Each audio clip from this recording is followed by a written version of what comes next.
seorang yang sudah sampai usia 40 tahun, maka Allah mengingatkan dia untuk menyiapkan 5 bekal utama sebelum dia kembali pada Allah Subhanahu wa taala. Hati-hati yang sudah sampai 40 tahun, jika Anda belum memiliki satu di antara 5 ini, Anda mesti khawatir. Karena ini peringatan dari Al-Quran. Baik, 1. Qala rabbi auzi'ni an ashkura ni'mataka allati an'amta 'alayya wa 'ala walidayya. Amanat pertama, kata Allah, dia mesti memperbanyak doa kepada Allah Subhanahu wa taala agar dibimbing. Banyak doa agar dibimbing mensyukuri nikmat hidup, plus bisa meningkatkan bakti pada orang tua. 1. Rabbi auzi'ni an ashkura ni'mataka allati an'amta 'alayya wa 'ala walidayya. Perhatikan baik-baik. Ya Allah, mohon bimbing saya untuk selalu bisa mensyukuri segala nikmat yang telah Engkau berikan pada saya sekarang, 1, dan pada kedua orang tua saya. Baik, jadi kalau sudah sampai usia 40 tahun, pertama, Anda memohon doa kepada Allah untuk dibimbing terus bersyukur kepada Allah.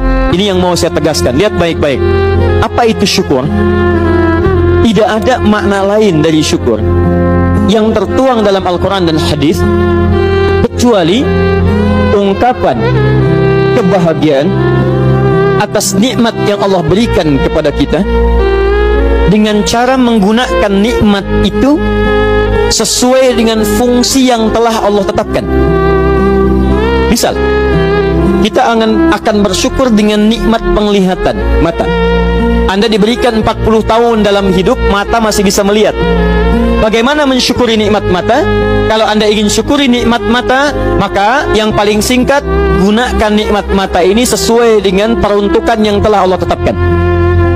Fungsi yang telah Allah tetapkan. Apa fungsi mata? Masih ingat? Melihat yang baik-baik. Quran surah ke-24 ayat 30 untuk laki-laki, ayat 31 untuk perempuan.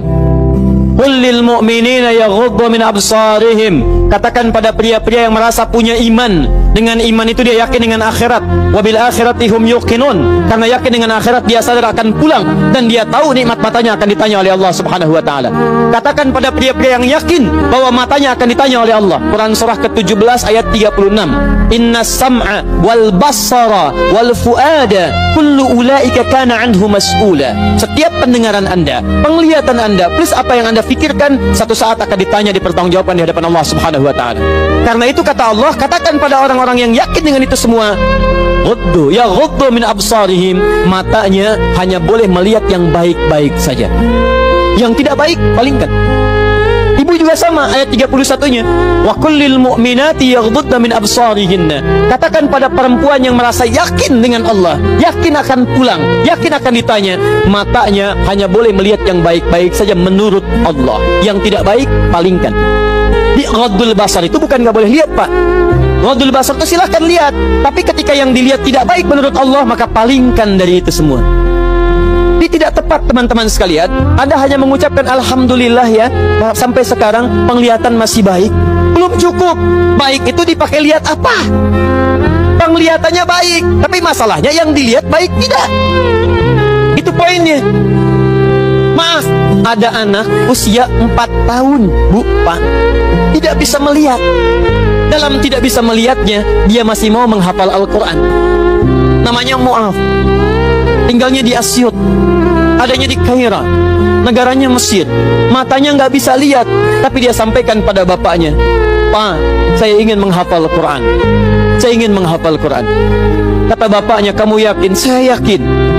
Baik, keluarga sederhana, punya cuman motor yang sangat luar biasa tidak bagusnya. Dimodifikasi dashboardnya, menempuh jarak kisaran 20 km. Datang pada syekhnya, bapaknya kemudian membonceng, muadnya di belakang. Teman-teman sekalian, setiap berangkat datang pada syekh, dapat hafalan baru, bapaknya tulis ayatnya, disimpan di dashboardnya. Di jalan lihat ke sini, lihat ke jalan, lihat ke sini, lihat ke jalan. Mu'adz bacakan ayatnya, bapaknya mendengarnya. Secara singkat, tiba-tiba setelah itu fasenya berakhir, jadilah anak ini hafal Quran. Yang ngantar belum hafal Quran, yang diantar nggak bisa lihat hafal Quran. saking mudahnya Al-Quran, yang nggak bisa lihat bisa hafal Quran. Tapi bapaknya dapat pahala dari transferan anaknya. Perhatikan baik-baik. Begitu dibacakan Qurannya, bagus makhrajnya, viral kisahnya. Begitu viral di Timur Tengah, datang reporter mau wawancara. Pertanyaan pertama, kalau Adinda diperkenankan oleh Allah untuk bermohon saat ini, apa yang mau dimohonkan kepada Allah? Reporter ini mengira dia akan meminta doa seperti ibunda Imam Al-Bukhari bermohon kepada Allah supaya Al-Bukhari disembuhkan dari butanya. Bu, Pak, Imam Al-Bukhari itu dulu buta. Butanya permanen. Dilahir 2 tahun ayahnya meninggal, 4 tahun buta permanen. Nanti ada satu kejadian di situ, yang dengan kejadian itu ibunya berdoa kepada Allah, anaknya menghafal Quran sampai di surat Qaf, ya, ayat ke-22. Anaknya murajaah ayat, ibunya memohon kepada Allah sambil menangis, sambil tertidur, sampai tertidur. Disitulah kemudian terjadi sesuatu yang luar biasa. Seketika Allah sembuhkan Al-Bukhari kecil, matanya bisa melihat kembali. Karena kajian kita bukan di sini, lain waktu nanti saya terangkan.